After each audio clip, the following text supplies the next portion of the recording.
Hello, welcome to Bentley's Backwoods Bushcraft. This is Richard. So I have had a question posed to me about a video I did 2 years ago. So it was on that mole that I found on a dirt road, and it was already deceased. I didn't harm it in any way, but it was already dead. So I picked it up.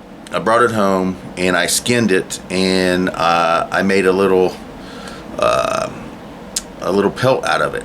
So the question was, what did I do to it after the video? Well, I didn't do anything to it after the video. I'll tell you that right now.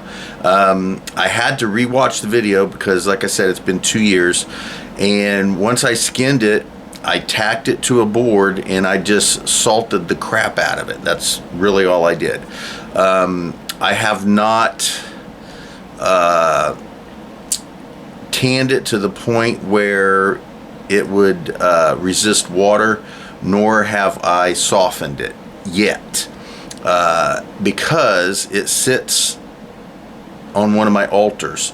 And I will go ahead and show you where it's at. I will take it and show you how it is today, 2 years later, and we'll talk about whether or not maybe I will smoke that and actually use some kind of saddle soap or something on it to soften it.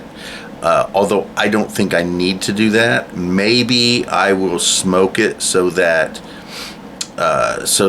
if it does get wet, it won't get jacked up. But other than that, I don't think I'll need to soften it, honestly. So let me show that to you real quick. Okay, so we are in my sanctuary, and here's my main altar, and here is the addition to the main altar, and it sits right here.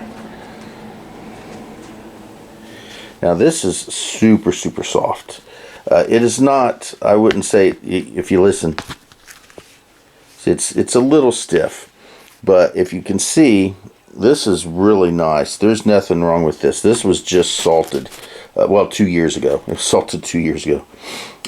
It is perfect the way it is. I don't have any need or desire to use any saddle soap to soften that up. This right here is super soft. Oh, that is so freaking soft. But I use it as a pad to sit one of my goose eggs on. And if it's a little pliable. I mean, it does bend, but I haven't softened it. It's the only thing I did was once I skinned it and cleaned it up, I just salted it and let it sit in the salt for a while. And then when I removed it, this is how it is. Super soft. I honestly have never felt a fur that was as soft as this mole is, honestly. Again, this is 2 years old. I did this 2 years ago. It has not been softened. It's still, I guess, basically rawhide, if you want to call it that. I could smoke this, because if this got wet, it would alter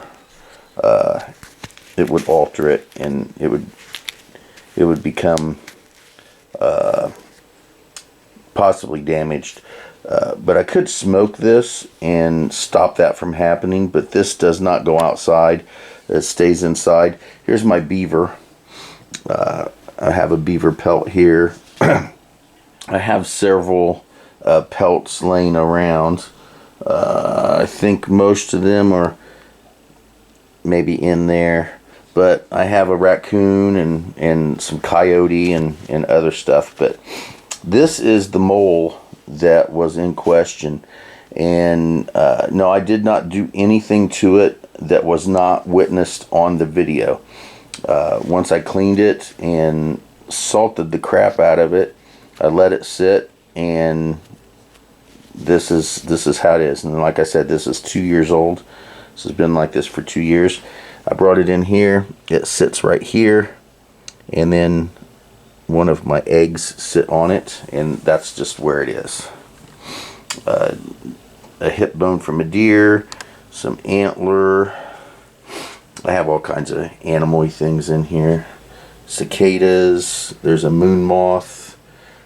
All kinds of little crittery stuff. Some more antler over there. Anyway, here's my beaver right here, and again, it was treated the same way. It is still rawhide. I have not decided to soften that up for any particular reason, because it sits perfectly where it's at, and that's where it lives, so there's no really reason to do anything else with it. But there is the mole skin, and it just sits here with that egg on it. And again, like I said, it is truly the softest fur I have ever felt in my life. It's fantastic. It's the only mole I've ever found. They're out at Kilo Sierra. There are plenty of moles, and the person that lives out there doesn't like them, and they kill them. But they kill them underground, so I don't really get access to them. But if I did have an opportunity to get some more moleskin, I would absolutely do that. It's a fantastic fur. Not a lot you could really do with it. I mean, you'd need a whole lot of them if you were going to even piece them together to make something even small. But like I said, it sits over there on my altar, and that's where it's placed, and that's just where it lives.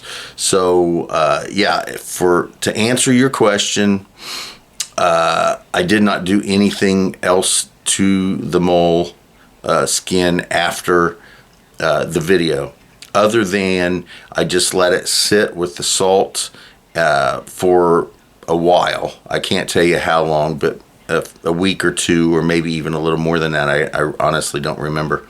But I just buried it in salt, let it sit for an extended period of time. Once it dried out, and it was very dried out, I just removed the salt from it, and that's it. That's all I did. Now, again, I could use some kind of saddle soap or something like that to soften it up if I wanted to, or I could rub it.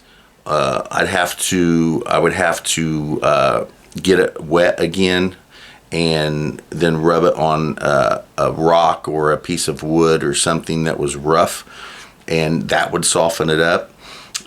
Also, I would need to smoke it a little bit so that it would not absorb water and would not get damaged because of water.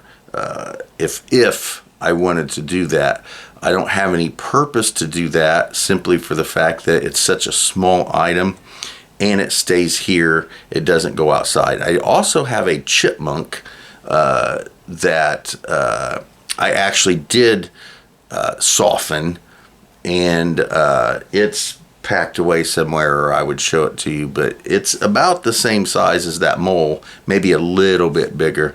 But again, I didn't salt that one because I didn't let it turn into rawhide once I skinned it. And again, it was a chipmunk I found that was dead. I didn't kill it.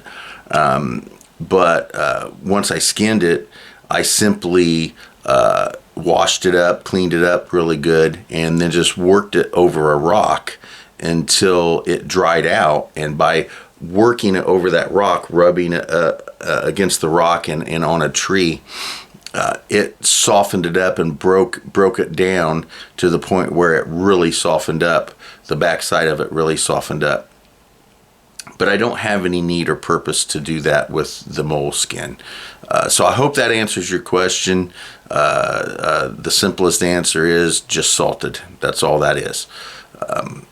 Other than that, thank you very much for watching Bentley's Backwoods Bushcraft. If you ever have any other questions about any of my videos, feel free to comment and I will do my best to answer them.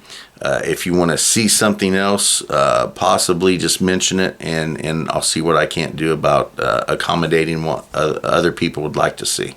Thank you guys for watching Bentley's Backwoods Bushcraft, and enjoy the outdoors, even if it's just your own backyard.